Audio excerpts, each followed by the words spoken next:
hein? Une fois pour toutes. Une fois pour toutes. Donc nous avons un combat à mener.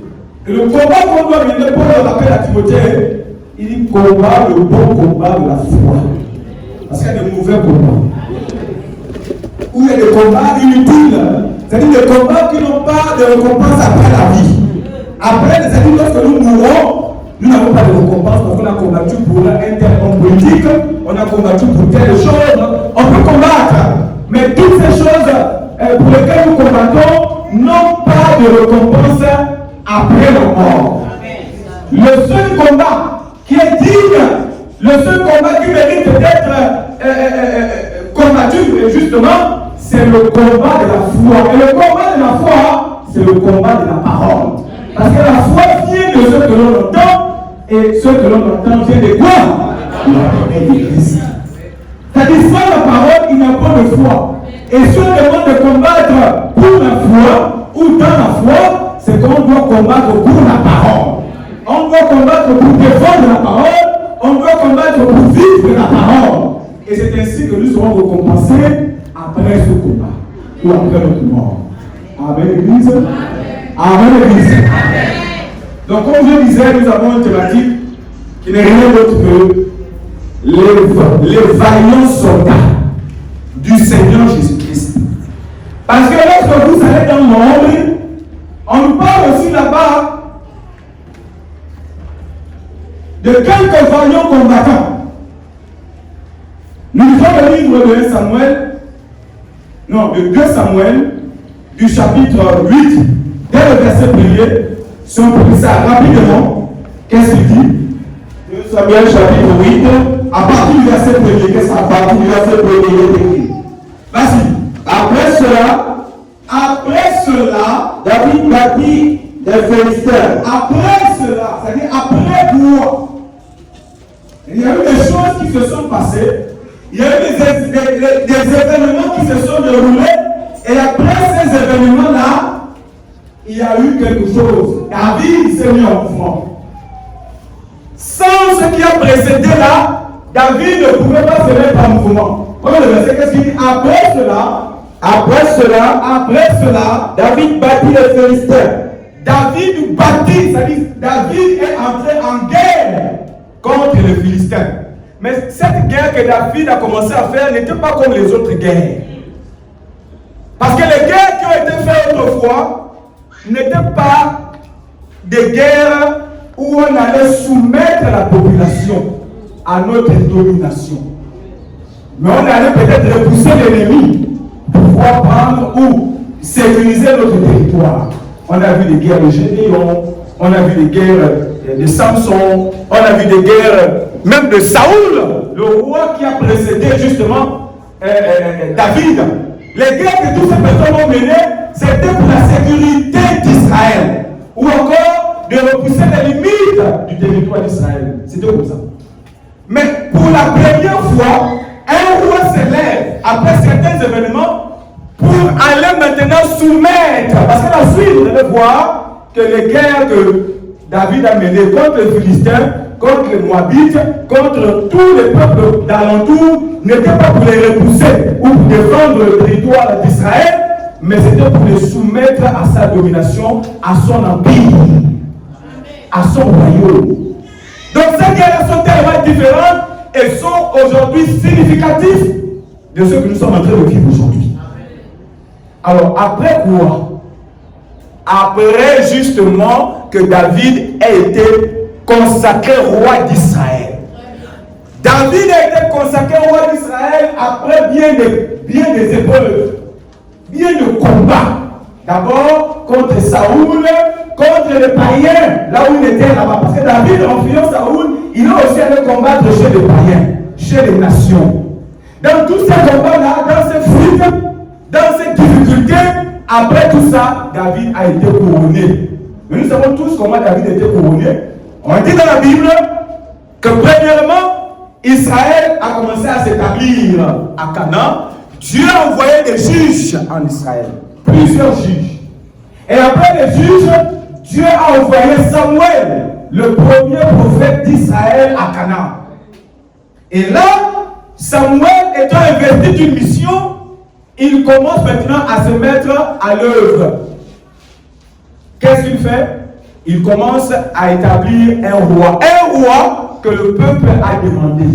Le peuple dit, mais nous sommes une nation, nous sommes comme les Philistins, nous sommes comme les Ammonites, nous sommes comme les Égyptiens. Pourquoi on ne peut pas avoir un roi? Depuis Moïse, on est conduit par les prophètes. Non, il faut un gouvernement, il faut des ministres, il faut des secrétaires, il faut vraiment de l'organisation d'Israël. Parce que nous avons un grand territoire et un grand peuple, un prophète ne peut pas suffire. Il nous faut un roi, comme les autres nations qui nous entourent. C'est comme ça Samuel allait prier Dieu. En allant prier Dieu, Dieu lui a dit, bon, écoute la voix du peuple. C'est un peuple égaré. Il refuse le prophète, car quiconque refuse le prophète refuse la parole. Quiconque refuse le prophète refuse Dieu. Parce que Dieu ne conduit pas son peuple par l'organisation. Il conduit son peuple par la parole. Et comme la parole vient toujours par les prophètes, voilà pourquoi il envoie des prophètes conduire son peuple. Israël était un peuple désorganisé devant les peuples qui les combattaient au désert là-bas qui étaient organisés, mais ils avaient toujours la victoire parce qu'au-dessus d'eux, ils avaient un prophète. Et un prophète signifie la parole. Amen, l'église. On peut être désorganisé, on peut avoir des soucis dans notre église, on peut avoir ceci, mais si on a un prophète, autrement dit, si on a la parole prophétique, cela nous suffit pour avoir la vie éternelle. Cela nous suffit pour réussir. On n'a pas besoin de nous organiser, créer un comité présidentiel de l'église, non. Et c'est comme ça Israël a commencé à vouloir demander un prophète, un roi. Tu as dit, mais ce peuple est un peuple beaucoup raide. Donne-leur un prophète, un roi. Il a allé joindre Saoul pour éviter beaucoup de détails. En établissant Saoul dans la royauté, il donne aussi au peuple les exigences de la royauté. Le roi fera comme ça, vous donnerez vos filles, vous donnerez la dîme aussi, et ainsi de suite. Il n'y a pas de problème, prophète, on le fera. Saoul a pris le pouvoir. Saoul était un bon roi. Avec l'esprit de Dieu, il gagnait des batailles, il protégeait Israël. Saoul était un homme fort, même pas l'un, le meilleur en Israël. Sauf que Saoul a commencé à dévier lorsqu'il a combattu avec les Amalécites. Amalek, vous le savez, depuis le temps de Moïse, a combattu Israël. Dans le livre, je crois, de Exode 17, Amalek a combattu Israël. C'est là où Moïse est monté sur la montagne et a levé ses mains au ciel toute la journée pour prier Dieu. Et la Bible fait comprendre que pendant que Moïse levait les mains au ciel, Israël était fort. Et lorsque Moïse était un peu fatigué au milieu de la journée, qu'il baissait les mains, Israël était faible. C'est là où Aaron et Hur sont venus prendre des pierres, s'asseoir à côté de lui pour soutenir ses mains, et Israël a vaincu Amalek. Mais à la fin, Moïse prophète, il prophétisa. Il a dit, il y aura toujours, à cause de l'acte que Amalek a commis, il y aura toujours de génération en génération guerre entre Israël et les Amalécites. Voilà pourquoi les Gédéons, les consorts, tous ces peuples et tous ces gens-là ont combattu Amalek. Et arrivé au temps de Saoul, même David plus tard a combattu Amalek.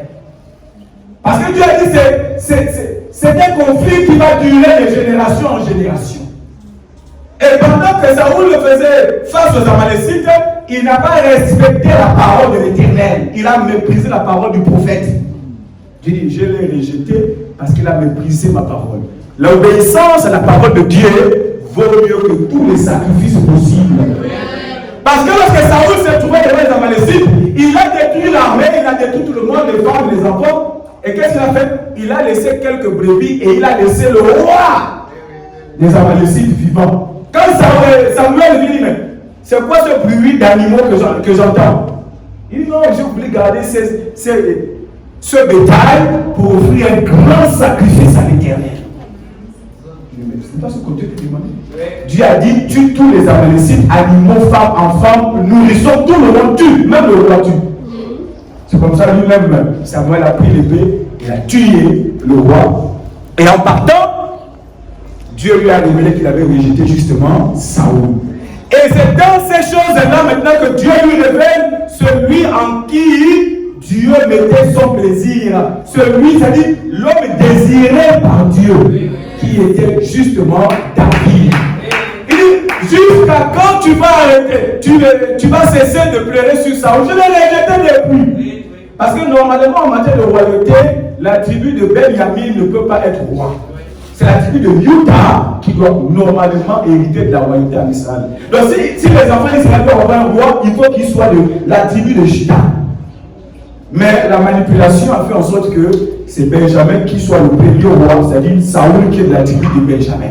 Tout cela parce que vous savez, Dieu, c'est vrai que Dieu est miséricordieux, Dieu nous pardonne, Dieu est tellement gracieux, mais Dieu aussi est juste. Et dans sa justice, le fait que Juda, justement, était sorti avec Tamar, sa petite fille, ce qui n'était pas bien présentable aux yeux du Seigneur, Dieu lui a puni. C'est-à-dire la malédiction est venue sur lui pendant des générations. Et durant ces générations-là, c'est au milieu là que Israël demande un roi.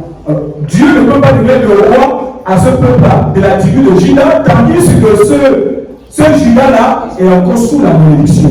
Voilà pourquoi momentanément, il donne un roi qui vient de la tribu de Benjamin, c'est-à-dire Saoul. Donc Saoul, même s'il ne désobéissait pas à la parole de l'Éternel, Alléluia, il arriverait un temps là où il devait laisser la royauté. Seulement, comme il fallait qu'il laisse la royauté, Dieu a créé l'occasion. La désobéissance de Saoul pour lui retirer la royauté et redonner la royauté à la personne qui mérite d'être roi. Donc à Juda, d'où est venu David, notre Christ aujourd'hui. Amen, Église. Amen. Quand David vient, ou je veux dire, quand Samuel va au nom de David, il trouve les fils d'Eliab qui sont là. Les fils d'Isaïe qui sont là. Il trouve Eliab, il trouve tous les 7 fils d'Isaïe. Et il voulait consacrer Dieu, c'est pas là. La personne que j'ai choisie. L'homme que j'ai choisi se trouve quelque part. Va! Et allez, amenez-le. David est venu, il a été consacré. Et c'est comme ça que David a commencé à servir le roi Saoul, d'abord en tant que son musicien. Puisque Dieu étant alors quitté du côté de Saoul, ce sont les mauvais esprits qui commençaient à l'embêter.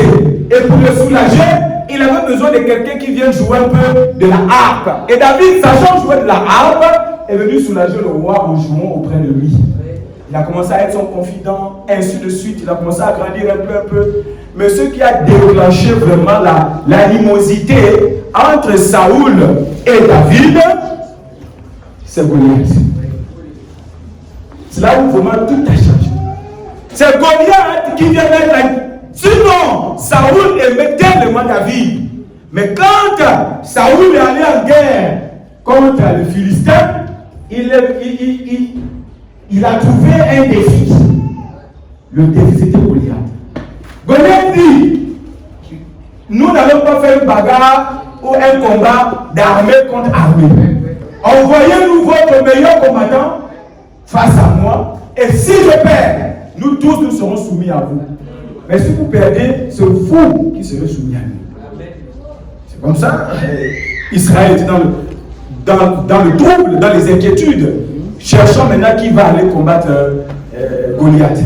Et c'est dans tout ça maintenant que David était envoyé par son père Isaïe à aller visiter ses frères, pas tout Israël, ses frères, ses aînés, qui ont été pris pour aller en guerre.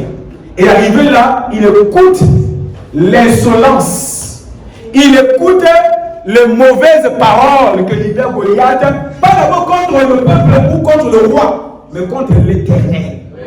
Il insulte le Dieu d'Israël. Non, mais il a été animé d'une secte. Parfois, lorsqu'on écoute les gens pécher, on est fâché. On est rien. Mais c'est une colère sainte parce que quand on lit les Écritures et on voit ce qu'ils font, il n'y a pas de compatibilité, on se fâche à l'intérieur. Tandis quand j'arrive à Athènes, je sentais mon cœur s'irriter à l'intérieur de moi. Pourquoi? Parce que ce que les gens faisaient avec les idoles déplaisait non seulement à Dieu et à sa parole, et directement à son serviteur. Amen. Amen, Église. Amen. Donc, arrivé là, David est face maintenant à Goliath. Il dit, remettez-moi la responsabilité de détruire Goliath. Il va tomber. Je n'ai pas d'armure, je n'ai pas de javelot comme lui. Je bats contre lui au nom de l'Éternel. David a terrassé Goliath. Goliath ici est un symbole alors du mal. Il est un symbole du péché. Il est un symbole de ceux qui nous embrigadaient dans ce monde. Et quand Jésus est venu, par le sacrifice qu'il a fait, David a donné sa vie. Tu vas contre un costaud de près de 3 mètres. Toi, tu es un jeune garçon, tu n'as pas d'expérience de guerre. Même Saoul a rappelé ça à David que toi, tu es un petit, lui, c'est un homme de guerre. La corpulence. Là, tu vas à l'abattoir. Jésus est aussi allé à l'abattoir. Et quand, justement, David va vaincre, comment on appelle, Goliath, et qu'il le fait tomber, grâce à l'effort de Dieu, Goliath tombe. C'est comme ça la haine et la jalousie a commencé à envahir Saoul et Nathan. Ce petit-là commence à prendre de l'ampleur et tout Israël commence même à chanter des louanges à son honneur. On dit les femmes se réunissaient pour chanter à l'honneur de David, disant Saoul a tué ses 1000, mais David a tué ses 10 000. Comment ce petit, c'est-à-dire il n'est pas encore roi, mais déjà il a plus de popularité que moi. Quand Jésus est venu, il a fait la même chose. Quand il vient, il trouve les grands religieux, les grands docteurs de la loi, quand ces sacrificateurs et consorts, des gens qui avaient l'autorité en Israël. Mais quand il vient, en espace de quelques temps, il efface tout ce qu'ils ont fait. On dit, Jésus seul, toute une foule le suivait, toute la journée du matin au soir, tout Israël le suivait. Aucun sacrificateur, lorsqu'il sortait, Israël le suivait. Autour, 3-4 personnes le suivaient. Mais Jésus, quand il sort, toute une foule, montrant ainsi qu'il a fait comme David. Il a amené la population à avoir plus confiance en lui qu'à Saoul. Maintenant, quand David vient maintenant au pouvoir, parce qu'on va essayer d'aller plus vite, quand il vient au pouvoir, il monte au pouvoir, il a été consacré, il y a eu une cérémonie et qu'on sort. C'est comme ça qu'après la cérémonie, après l'avoir au moins, David me a dit, bon, je ne veux pas commencer à juste diriger Israël, mon peuple. Je ne veux pas simplement, je vais dire quoi, maintenir ma domination ici dans le territoire d'Israël. Je vais tendre ma domination plus loin dans les nations. Montrant ainsi qu'il est effectivement le type de Christ. Parce que lorsque Christ est venu, il dit, je suis venu premièrement d'abord pour sauver les brebis de la maison d'Israël. Et plus loin dans le livre de Jean 10, il dit, j'ai encore d'autres brebis qui ne sont pas de cette bergerie. Il faut que j'aille les chercher pour qu'il n'y ait qu'un seul berger pour un seul troupeau. Et ces autres brebis-là, c'est les hommes des nations que nous sommes. Camerounais, Africains, et Européens et consorts, ensemble avec les Juifs, nous formons un seul royaume, le royaume de Dieu. Arrivé là maintenant, David dit, bon, je peux commencer à organiser mon armée pour aller en bataille. Je commence d'abord par les Philistins, et ainsi de suite. Maintenant, descend. Qu'est-ce qu'il dit? Après cela, David bâtit les Philistins. Et les humilia. Et il enleva de la main des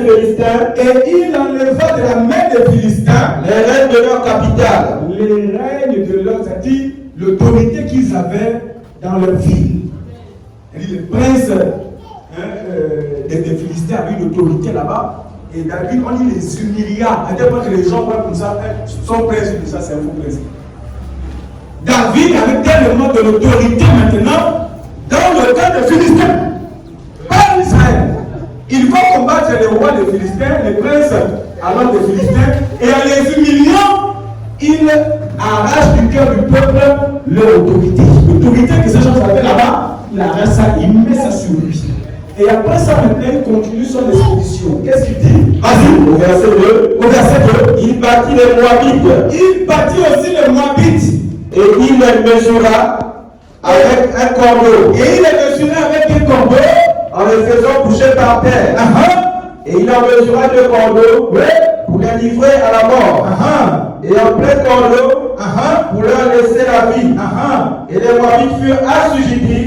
Les Moabites furent assujettis. Il n'a pas tiré. Ça, c'est une guerre, on ne tue pas quelqu'un. Tu fais la guerre, tu mets hors d'état de nuire l'armée et ses dirigeants, donc le roi et ses généraux. Le peuple, tu ne le tues pas. À l'époque, on tuait le peuple. Laisse le peuple, mais fais en sorte que le peuple soit soumis à toi.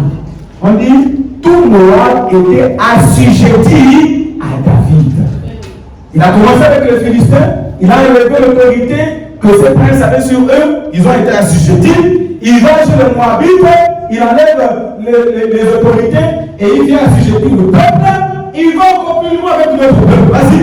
Au verset 3, David bâtit Hadadezer. David bâtit Hadadezer, un roi aussi qui était proche d'Israël, puissant.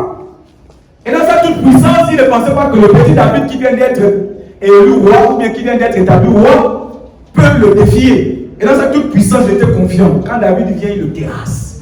On dit David vécut aussi Hadadezer. Vas-y. David bâtit Hadadezer, fils d'Hérod, roi de Tsoba, lorsqu'il alla rétablir sa domination sur le fleuve de l'Euphrate. Il est allé établir sa domination sur le fleuve. Il y avait beaucoup de nations au fleuve d'Euphrate. Il dit bon, là je vais aller là-bas. Je vais finir avec Philistin, moi, je vais maintenant tout le long du fleuve d'Euphrate. Il faut que, même si c'est pas Israël qui est là-bas, il faut qu'il me soit tributaire. Il faut qu'ils reconnaissent que ici dans cette contrée-là, dans tout cet espace du Moyen-Orient, c'est moi qui gouverne. Il dit, je vais là-bas pour établir aussi mon autorité, ma supériorité, ma dominance. Quand il arrive là, qu'est-ce qu'il fait? Au verset 4, David lui prit 1700 cavaliers. 1500 cavaliers. Et 20 000 hommes. De pied. Il coupa les jarrettes à tous les chevaux de trait. Et ne conserva que 100 attellages. Les seigneurs de Damas. Maintenant, après avoir renversé le roi Hadadezer, il a pris ses chars, ses chevaux, il a pris aussi des hommes, il a soumis presque tous les peuples qui sont au fleuve Euphrate. C'est comme ça maintenant, les Syriens de Damas, c'était ils avaient des liens où ils ont signé par exemple une alliance avec ce roi-là, ces peuples-là. On ne peut pas laisser mourir, ou on ne peut pas laisser sous l'influence de David nos frères qui sont là-bas. Ils se sont levés pour aller défendre, aller aider le royaume ou le royaume que David attaquait. Quand ils se lèvent là pour partir, en allant, Dieu le soumet aussi à la domination de David. Qu'est-ce qu'il dit? Vas-y. Au verset 5, les seigneurs de Damas vinrent au secours d'Hadadezer, roi de Tsoba. Et David bâtit 22 000 Syriens. 22 000 Syriens. David mit des garnisons. Oui, ça très bien. David mit des garnisons. Ça veut dire quoi? C'est-à-dire il a établi maintenant des bases. Partout là où il allait pour soumettre le peuple, pour ne pas soumettre un peuple que tu n'es pas là pour le soumettre, il faut établir des bases militaires. Il va là-bas chez les Philistins, il détruit, ou encore il soumet ce peuple, il met une base pour contrôler. Il va là-bas faire la même chose, il met une base. Et après tout ça maintenant, David commence à régner sur le royaume qui ne font même pas partie d'Israël. Le cas c'était le Malon. Mais dans tout ça, lorsque vous êtes maintenant en bas, vous allez voir que David a tellement conquis des peuples, même les Édomites. Et il a commencé à faire en sorte que sa souveraineté, je vais dire quoi, sa dominance soit, ou son influence, se répande presque dans toute la contrée du Moyen-Orient. Il était le roi le plus craint. Maintenant, arrivé là maintenant, on va se poser la question, comment David a fait? Est-ce que David avait une armée de 1 milliard de personnes pour soumettre autant de peuples? comment David a fait, parce que Jésus a expliqué ça dans une parole, dans le livre de Luc 14. Il dit, si un roi qui veut aller en guerre contre un autre roi, constate qu'il n'a que 10 000 soldats, et que celui qui va l'attaquer a plus de soldats que lui, donc le double, le triple, est-ce qu'il va s'aventurer comme ça pour aller combattre? Il dit non, on ne peut pas le faire.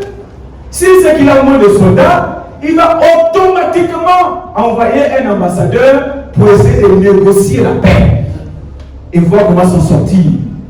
Mais Jésus est le seul roi, puisque ce n'est pas le roi de la terre. Il dit lequel est le roi de la terre? Ce n'est pas le roi de la terre. Aucun roi de la terre ne peut aller en guerre avec un effectif moins que celui qui l'attaque ou celui qui va attaquer. Tu vas déjà, c'est dit, tu vas en perdant. C'est pourquoi maintenant Jésus n'était pas un roi de la terre et confirmé justement par Pilate. Pilate dit, donc tu es roi. Jésus dit, tu l'as dit. Et quand roi, lui ne fonctionne pas comme les rois de la terre. Il faut forcément avoir une armée plus que celui que tu vas attaquer pour l'assujettir. Mais le problème c'est que Jésus, même avec 2-3 personnes, il peut affronter des armées entières. Et comme David, s'il vous plaît, comme David est même le type de Christ, le père de Christ, il représentait Christ à cette époque-là pour soumettre tous ces peuples-là. Il n'avait même pas besoin d'avoir plus de soldats qu'eux. Quelques soldats suffisaient. Son armée régulière avec 37 soldats qu'on appelait les vaillants soldats de David. Les vaillants, c'est-à-dire ça, les gens qui ne jouent pas. Il n'était pas, c'est comme Gédéon. Quand Gédéon va en guerre, il va avec une multitude de peuples. Dieu dit, il faut diminuer ces gens-là. Ils ne sont pas sérieux. Diminue. Il a diminué, il a diminué encore. Ils sont restés quasiment, je crois, 300 personnes contre une grande armée. Ils les ont terrassés. Amen, Église. Pour ça, on m'a dit qu'avec le Seigneur, on peut être deux. Avec le Seigneur, on peut être trois. Mais si on a une mission, si on a un objectif commun, assisté par la présence de l'Esprit de Dieu, nous allons arriver à manifester cette mission pour accomplir cette mission. Amen, Église. Comment David a fait pour pouvoir conquérir tous ces peuples-là? Il avait des hommes sûrs. D'abord, lui-même, c'était d'abord un vaillant guerrier. Et il avait derrière lui l'Éternel des armées. Lui aussi, on l'appelle vaillant guerrier. Et Dieu a mis autour de lui des vaillants guerriers. Il n'était pas 100 000. C'était 37. 37 visant en 3 groupes. Oui. 37 d'abord, cercle général. Maintenant, il y a le cercle restreint. Et les sont tellement puissants. Dans le 37, il y a 30 et ils ne jouent pas. Quand tu les vois seulement, tu fuis. C'est des gens qui peuvent tuer 10 000 personnes, lui seul. Dans les 30, il y a encore un cercle restreint. Il y a encore 6 à l'intérieur. Dans les 6 là, ce sont des gens, c'est-à-dire il faut des choses même que David, quand il y en a aussi qui n'ont pas aussi, il avait des choses. Amen, l'église. Et dans sa garde rapprochée directe, il n'y avait que 3. Comme Jésus. Comme Jésus, merci. Amen. Il n'y avait que 3. Et ces 3-là, c'était le chef. C'est-à-dire, il n'était pas plus gradé que Joab, plus que Abishai, mais ils étaient plus puissants. C'est-à-dire, on les envoie que dans des cas extrêmes. Quand l'armée ne peut plus, c'est là où ils interviennent. Il y a 2, 3, ils terrassent l'armée. C'est écrit dans la Bible, vous n'avez pas vu. Lisez la Bible. Prenons la Bible, le livre de. Même pas de chronique. Prenons d'abord Samuel. 2 Samuel.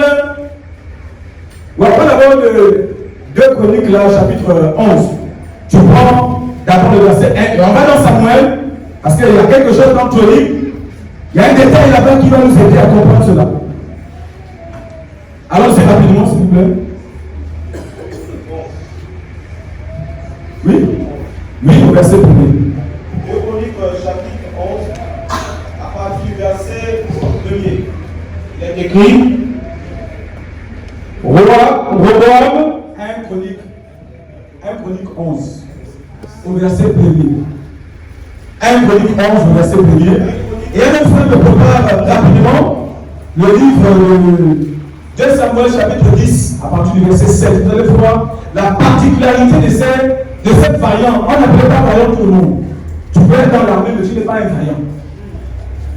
Dieu a besoin pas seulement de l'armée. L'armée, ça dit c'est lui tout, c'est la maman qui est assise là-bas derrière. Oui, mais le problème, c'est qu'on a aussi besoin des vaillants. Et vaillant, ce n'est pas les jeunes. Tu peux être vieux, mais tu es un vaillant. Caleb était très vieux, avancé en âge, mais vaillant en guerre. Qu'est-ce qu'il dit? Allons-y. 1 Chroniques chapitre 11, vas-y.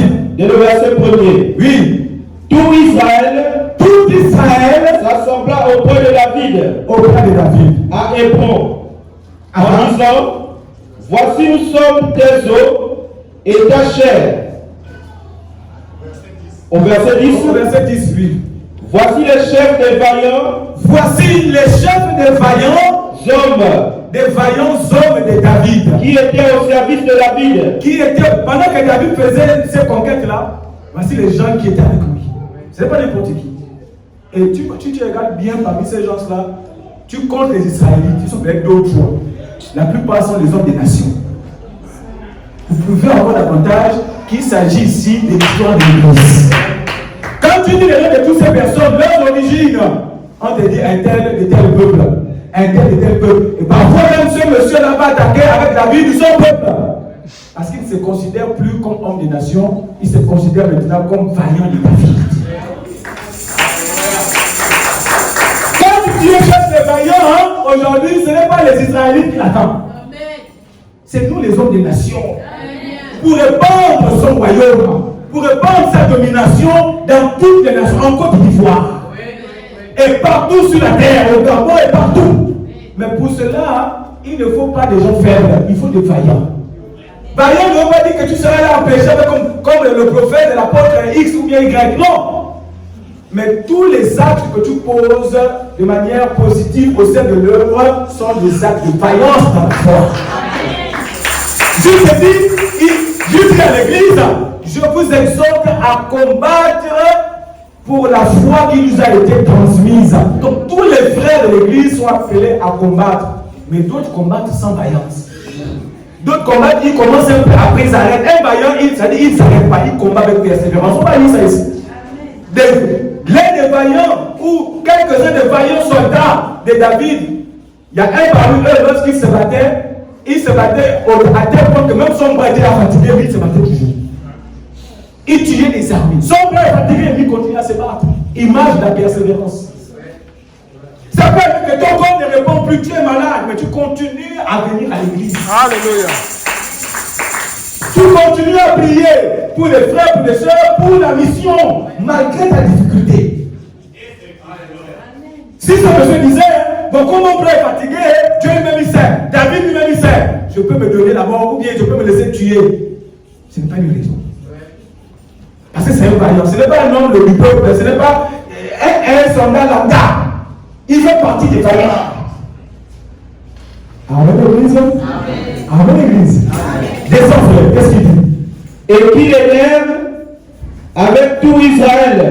On dit voici le nombre des vaillants hommes de David qui étaient avec lui et qui l'ont aidé à faire quoi? Et qui élève, oui, avec tout Israël, à assurer sa domination, afin de l'établir roi, selon la parole de l'Éternel, au sujet d'Israël. Au verset 11. Prends maintenant le livre de Samuel, parce que c'est là-bas où c'est bien expliqué. Samuel, d'abord tu prends le chapitre 10, le verset 7. 2 Samuel chapitre 10. 2 Samuel, effectivement. 2 Samuel chapitre 10. 10. À partir du verset 7. Prends le verset 6 même en descendant. Rapidement. 2 Samuel chapitre 10. Écoutez ça. Au verset 7. À cette nouvelle, David envoya contre Joab et toute l'armée. Non, pas à partir du verset 6 pour bien comprendre. Au verset 6. Pourquoi David a pris cette décision d'envoyer maintenant ce qu'on appelle les vaillants? Parce qu'il a écouté des choses. Vas-y. Les fils d'Ammon, voyant qu'ils s'étaient rendus au Dieu à David, après avoir conquis pratiquement presque tout le royaume d'alentour, il entend aussi que les fils d'Ammon veulent aussi venir en guerre contre lui et libèrent des propos vraiment malséants vis-à-vis de David, le nouveau dominateur de la région. Mais ça, c'est pas une figure. Et ils savent aussi que les Ammonites sont aussi des enfants. Ce sont des gars qui savent se battre. Il dit bon, comme ce sont eux qui viennent, on va appeler les gars sûrs. Vas-y. firent enrôler à leur solde 20 000 hommes de pied. Frère, ils ont enrôlé 20 000 hommes de pied chez les Syriens. Ils ont pris 20 000 hommes de pied chez les Syriens de Beth-Réhob et chez les Syriens de Tsoba. 1000 hommes chez le roi de Maaka et 12 000 hommes chez les gens de Tob. À cette nouvelle, quand David a écouté tout ça, il dit mais vraiment les gars sont sérieux pour me déloger, pour enlever ma dominance dans cette région. Ils sont capables avec toute cette armée. Il dit bon, on va prendre là les choses au sérieux. Il dit David, en entendant cette nouvelle, qu'est-ce qu'il fit? À cette nouvelle, David envoya contre eux. Joab, le général de son armée, et toute l'armée d'Israël, les hommes vaillants, ainsi que les hommes vaillants. Maintenant, qui était? Parce que quand on parle d'hommes vaillants, vous ne comprenez pas qui étaient ces personnes. On va un peu les lire pour savoir pourquoi on les appelait les hommes vaillants. Il dit David a pris avec lui Joab, l'armée d'Israël et les hommes vaillants, parce que l'adversaire qui était en face, il est terrible, il est terrifiant, ils sont nombreux. Il faut des vaillants aussi parmi le peuple qui va aller avec lui. Et maintenant, dans le livre de 2 Samuel, maintenant au chapitre 23, 2 Samuel chapitre 23, on explique qui étaient ces vaillants hommes. Et même dans les actes qu'ils ont posés, il y a un enseignement prophétique à l'intérieur pour nous aujourd'hui. Qu'est-ce qu'il dit là-bas? Vas-y. 2 Samuel chapitre 23, à partir du verset 8e. Vas-y. Voici les noms des hommes vaillants qui étaient au service de David. Joskeb, Bachebet. C'est le premier, c'est-à-dire le dangereux lui-même, le premier de tous. Joskeb. Maintenant on dit après, écoutez ce que Joskeb fait. Le Takomite. Vas-y. L'un des principaux officiers. On n'a pas dit l'enfant d'Israël. Il vient d'un peu même, c'est-à-dire, il n'y a pas ça dans la Bible. Maintenant, on dit ce monsieur-là était le premier de tout, c'est-à-dire le plus puissant, le plus dangereux, le plus fiable de David, de tous ces vaillants. Parmi les 37, c'était vraiment le plus fiable. Maintenant, on dit ce monsieur-là, qu'est-ce qu'il a fait? Il brandit sa lance. Une fois comme ça, dans un combat, il a pris sa lance, il a commencé à brandir ça comme ça, et il a renversé combien de personnes? Sur 800 hommes. Il a renversé 800 hommes dans un seul combat avec une lance. Qu'il fit périr en une seule fois. Pas que non, premier combat, après il y a stop. Après on revient encore. Non. C'est-à-dire dans un seul combat, il brandit sa lance, il te les a terrassés. Mais comment David ne peut pas dominer tout? C'est-à-dire toute la contrée avec des tels hommes. Et quand il dit ça, c'était le plus puissant. C'est comme je vous ai dit, au départ, ce groupe a été divisé en plusieurs. Il y avait 37 d'abord, il y avait aussi 30, vraiment, qui étaient vraiment très puissants. Dans les 30, il y avait 6. Dans les 6, il y avait 3 vraiment qui étaient dangereux. Dans les 3 là, le monsieur à l'intérieur.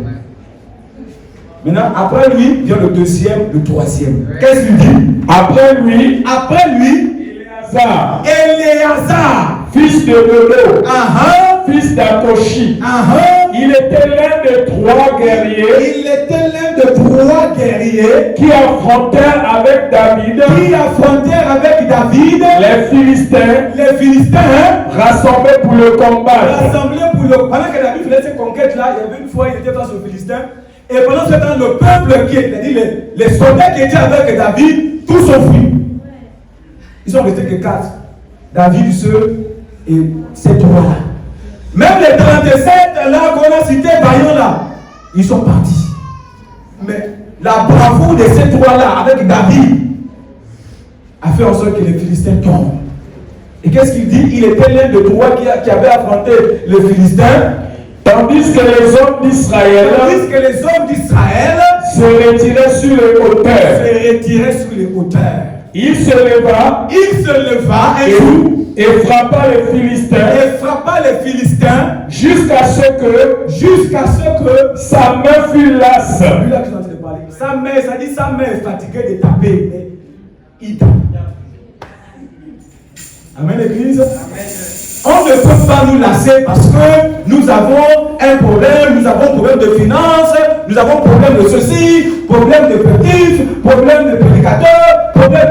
Même si on a X ou Y au problème, on doit continuer. Jésus a dit, c'est celui qui persévérera jusqu'à la fin. Donc, l'acte de ce monsieur-là est un enseignement de persévérance. Si on disait qu'il avait fait la force, c'est compréhensible. Mais il arrivait un moment où tellement il y a des ennemis, son bras est fatigué, jusqu'à ce que sa main s'est accrochée à son épée comme ça. Difficile maintenant de lâcher l'épée. Tellement il a tué les gens. Tellement il a lutté. Amen, l'église. Ne nous lassons pas. Paul dit ne nous lassons pas de faire du bien. Parce qu'il y a une récompense derrière. Une récompense pas seulement du ciel, mais même sur la terre ici. Amen. Il y a des points qui peuvent être ouverts à certaines personnes parce qu'ils n'ont pas lâché prise. Parce qu'ils n'ont pas arrêté de combattre. Ils n'ont pas arrêté de lutter pour la foi. Très bien. Oui, descends maintenant. Il se leva et frappa les Philistins jusqu'à ce que sa main fût lasse et qu'elle resta attachée à son épée. L'Éternel opéra une grande délivrance ce jour-là. Il faut que l'épée reste attachée à ta main. Ou que ta main reste attachée à l'épée même si tu es fatigué. L'épée, nous savons, c'est la parole. Et la parole de Dieu est une épée à double tranchant. Et si la parole est une épée, même si tu es fatigué, même s'il y a des choses même s'il y a des problèmes, même si tu ne dors pas la nuit, mais tu dois toujours rester attaché à la parole. Si tu restes attaché à la parole, Dieu lui-même te donnera les forces qui te manquent pour pouvoir terminer le combat. Vas-y frère, qu'est-ce qu'il dit? Le peuple revint pendant que le monsieur est en train de lutter là, le peuple est venu après le combat. Les gens sont maintenant à terre. Lui est seul debout avec son épée attachée à la main. C'est le peuple vient maintenant pour commencer à récupérer les cadavres qui sont morts. Ils ont fui. Mais c'est le monsieur là travaillé seul. Très vaillant soldat. Il y a des gens comme ça, c'est-à-dire quand il y a un grand problème à l'assemblée, fuis. On le voit seulement le 31 décembre. Et le frère, mais tu étais où? Non, j'étais quelque part. Tu as fui le combat.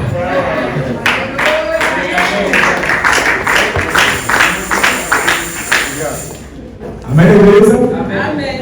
Qu'est-ce qu'il dit? Vas-y. Le peuple revient seulement après. Oui. Vers Éléazar. Seulement pour prendre les dépouilles. Après lui. Il a dit récupérer les armes, récupérer les boucliers qui sont restés. Mais tu étais où? Tu fais seulement pas les bénédictions après. Voilà pourquoi le prophète disait souvent payons le prix. D'autres ils ne sauront pas comment on a fait pour faire que vraiment la salle là soit comme ça. Ils ne savent pas. Les gens ici ne savent pas pourquoi ici ne finit pas rapidement. Il y a des gens qui ont payé le prix. Amen, l'église. Il y a des gens qui ont payé le prix pour qu'on puisse se déporter aujourd'hui pour aller en Côte d'Ivoire. Il y a un frère qui a payé le prix pour aller établir l'église là-bas à Mouna. C'est un frère même qui se plaît, machin, tout, mais le frère là, il n'a pas été soutenu par l'église. Quand vous avez envoyé ce frère un jour, celui qui a établi l'église à Mouna là-bas, ça fait un jour. L'église là-bas, bien, ça vit. C'est ce même frère là qui est quitté encore là-bas pour aller maintenant au Cap, tranquille. Personne n'a soutenu. Personne n'a soutenu. Mais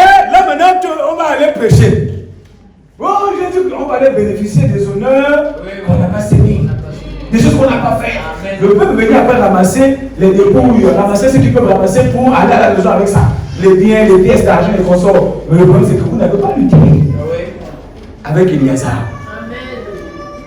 Vas-y, frère. Après Eliazar, le troisième, après lui, Shama, fils d'Agé,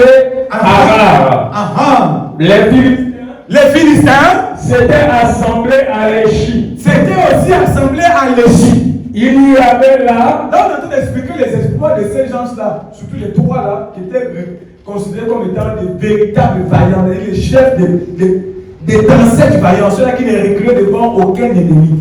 Les autres pouvaient être des vaillants, pouvaient affronter les gens aussi, faire des exploits, mais il y a certains niveaux là où ils ne pouvaient pas dépasser. Mais eux là, même si le ciel s'ouvre, quelque chose tombe, ils vont rester là. Vas-y, frère. Shama, qu'est-ce qu'il fit? Il y avait là une pièce de terre. Une pièce, c'est-à-dire un grand terrain qui appartenait à Israël, une pièce de terre remplie de lentilles. Et le peuple fouillait. Lorsque vous lisez Chronique 11, là-bas, on parle que c'était l'orge. Vous savez c'est quoi l'orge? L'orge, c'est ce céréal qui permet de faire aussi le pain, comme le blé. Mais sauf que dans Samuel, on dit lentilles, dans Chronique, on dit l'orge. Mais le problème, c'est que ce soit lentilles ou l'orge, ce sont des céréales. C'est-à-dire ça représente la parole. Ce terrain-là est rempli de paroles. Maintenant, sur ce terrain-là, les Philistins voulaient venir s'accaparer aussi de ça. Non. Quand les Philistins viennent en masse, la foule, c'est-à-dire l'armée, tout le monde fuit. Mais déjà, Shama dit, mais attends, il y a l'orge ici. On ne peut pas abandonner l'orge. On ne peut pas abandonner la parole. Il y a des gens, c'est-à-dire, lorsque les ennemis arrivent, ils abandonnent l'église. Paul dit, n'abandonnons pas nos assemblées comme c'est la coutume de quelques-uns. C'est la personne qui a la coutume d'abandonner l'église, d'abandonner la foi, d'abandonner la prière et consorts à cause de l'adversité. Mais c'est un terrain glorieux, c'est un terrain rempli. Si l'ennemi vient, c'est parce qu'il y a l'orge. S'il y avait des cailloux, il ne va pas venir là. S'il y avait des pierres, il ne va pas venir là. Mais comme il y a de l'orge, quelque chose de précieux, la parole, la vie, il vient pour monsieur. Maintenant, nous, qu'est-ce qu'on doit faire? On doit s'ériger en part. Même si on est seul, même si on est trois, et que tout le monde fuit, on doit rester. Les catholiques ont fui. Les protestants fuient. Ils n'ont pas protégé l'orge. Ils n'ont pas protégé la parole. Mais si nous aussi nous fuyons, c'est qu'il n'y aura plus de chamas. Et s'il n'y a plus de chamas, le terrain sera pris par les Philistins. Mais depuis là, on n'est pas encore au Bénin. Les Philistins là-bas n'ont plus. Allons-y, récupérer l'orge. Les Philistins sont remplis au Bénin, tellement remplis. Le Côte d'Ivoire aussi. Dieu fait grâce qu'on y va. Il n'y a pas de problème. Mais il y a plein de Philistins là-bas. C'est un terrain qu'on va exploiter. Il y a des enfants de Dieu là-bas. Il faut sécuriser la possession du Seigneur. Très bien. Vas-y, qu'est-ce qu'il dit? Quand les Philistins voient qu'il y a l'orge, il y a la parole, ils viennent maintenant pour prendre possession. Le peuple fuit, tellement l'armée est nombreuse, ils ont des grands guerriers. Shama dit, ce sont des enfants. Je vais défendre ce territoire. Vas-y.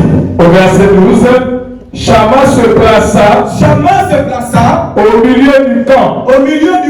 Le protégea et battit les Philistins.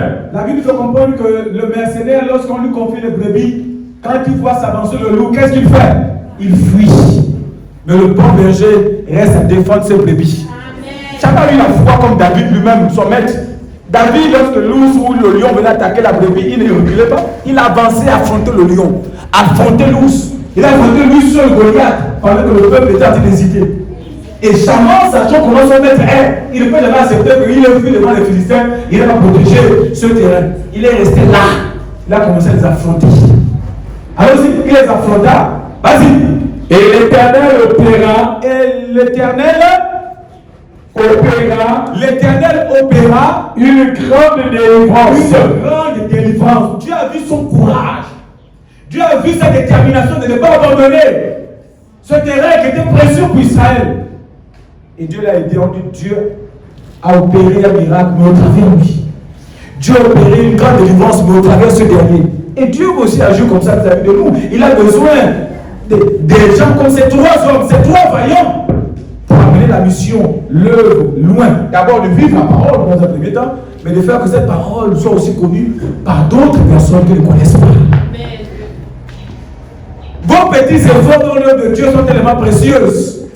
Jésus a dit, si vous êtes fidèles dans les moindres choses, parce que bon, moi, on m'a jamais envoyé à telle place. Mais ce que tu fais à l'assemblée est tellement important. C'est une pierre que tu mets pour bâtir la maison de Dieu. Et c'est important. On ne bâtit pas la maison de Dieu par, voilà, que la maison apparaisse et puis ça apparaît. Non.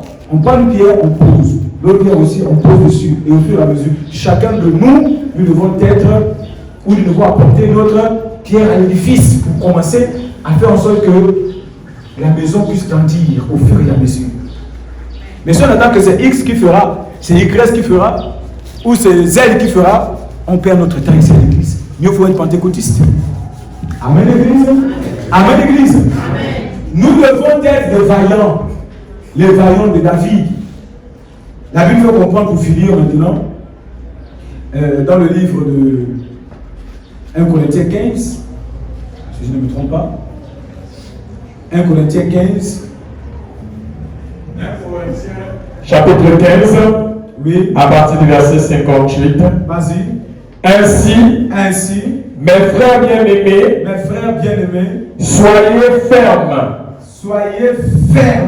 inébranlables, travaillant de mieux en mieux, œuvrant de mieux en mieux à l'œuvre du Seigneur, sachant que votre travail ne sera pas vain dans le Seigneur. Aucun serviteur de Dieu, aucune servante de Dieu n'a servi Dieu en vain. Tous. Regardez par exemple Dorcas. Elle a servi Dieu à sa manière en tant que femme. Elle était les sœurs dans l'église. Elle a été récompensée. Amen. Dieu l'a ramenée à la vie juste parce qu'elle faisait des bonnes œuvres à l'église. Jésus a dit, on parlera de la femme qui avait cette vie-là, même dans les générations à venir. Pourquoi? Parce qu'elle a payé un grand prix pour payer ou pour prendre, acheter un parfum de grand prix pour oindre le pied de Jésus pour sa sépulture. Et chacun de nous ici, si nous faisons quelque chose pour le Seigneur, Dieu se rappellera. Amen. Dieu se rappellera pas seulement après notre mort. Il va se rappeler de ça après notre mort, ça c'est vrai, au royaume. Mais même ici, il va se rappeler de ça. Amen. Tout ce qu'on fait de bien, tout ce qu'on peut apporter, Dieu se rappellera. Maintenant, la Bible dit seulement il faut que nous soyons des vaillants soldats. Paul dit à Timothée, combat avec moi comme un bon soldat de Jésus. Jésus aussi des soldats. Paul était un grand soldat, il était vaillant. Paul pouvait être à l'image d'un peu peut-être de Éléazar. Ce que Paul a fait, il a bâti des églises partout. Paul a payé le prix dans la famine, dans le manque, dans les difficultés. Il n'a pas baissé les bras. Mais nous baissons les bras. Faisons aussi de nous et même de son serviteur un vaillant héros. Parmi les Paul, parmi les Pierre, parmi les Colombans, les Irénée, les Branham, les Luther. Si vous dites à moi, c'est présent devant Dieu, voilà ce que je fais, Dieu va le dire, tu vas faire dans ton âme. Je vous assure, si vraiment nous n'aurons pas marché Dieu la vie, non, vous allez comment? Vous allez bien faire. Vous allez trouver comment? Revenez, c'est fini. Il faut que Dieu voit nos œuvres. Là, nous sommes allés dans presque 50 pays d'Afrique, nous sommes allés en Europe. Les gens n'ont pas cru que nous sommes allés. Amen. C'est pas partout où Paul est parti que les gens sont convertis. Il y a des gens qui n'ont pas pu croire Paul, mais Paul est parti quand même. Voilà. Il a prêché, il a été passionné, il a été persécuté. Mais dans tout ça, il n'a pas perdu la foi. Mais nous perdons la foi. Paul dit travaillez de mieux en mieux dans le Seigneur. Ce que vous faites dans le Seigneur ne sera point vain. Il récompense. Dieu est un investisseur très prudent. Lorsqu'il donne une grâce, lorsqu'il donne un don à quelqu'un, c'est parce que ce n'est pas pour que cette personne se réjouisse elle-même, mais c'est pour que cette personne utilise cette grâce, cette bénédiction, ce bien, comme l'apôtre l'a dit tout à l'heure, pour aussi l'œuvre de Dieu et pour l'avancement de Dieu. Sinon Dieu va enlever. Parce qu'il t'a béni, pas seulement pour toi. Il t'a béni pour la communauté. Il t'a béni pour la mission. Non, Dieu m'a béni pour construire la maison. Non. Il t'a béni justement, oui, tu peux construire la maison, envoyer les enfants à l'école, mais il t'a aussi béni pour que tu puisses participer. Il t'a aussi béni de donner les biens pour que tu puisses t'élever à l'évangéliser. Il t'a aussi béni de donner la vie pour que tu puisses parler de lui. Il t'a béni de toutes les manières possibles pour que tu puisses être utile, un instrument du Seigneur. Amen, l'église. Voilà pourquoi tu dois se mettre au travail. C'est l'heure de travailler dans le Seigneur. Voilà ce que j'avais à partager à l'église et je crois que vous avez été bénis. Amen, l'église. Que Dieu vous bénisse. Je voudrais t'inviter à te lever et à prier. Il est important de comprendre que la mission est importante. Et pour cela, j'aimerais lire un passage ici, dans le même chapitre, pour que nous puissions prier. 2 Samuel chapitre 8, le verset 14 dit: il mit des garnisons dans Édom, et il mit des garnisons dans tout Édom, et tout Édom fut assujetti à David. L'Éternel protégeait David partout où il allait.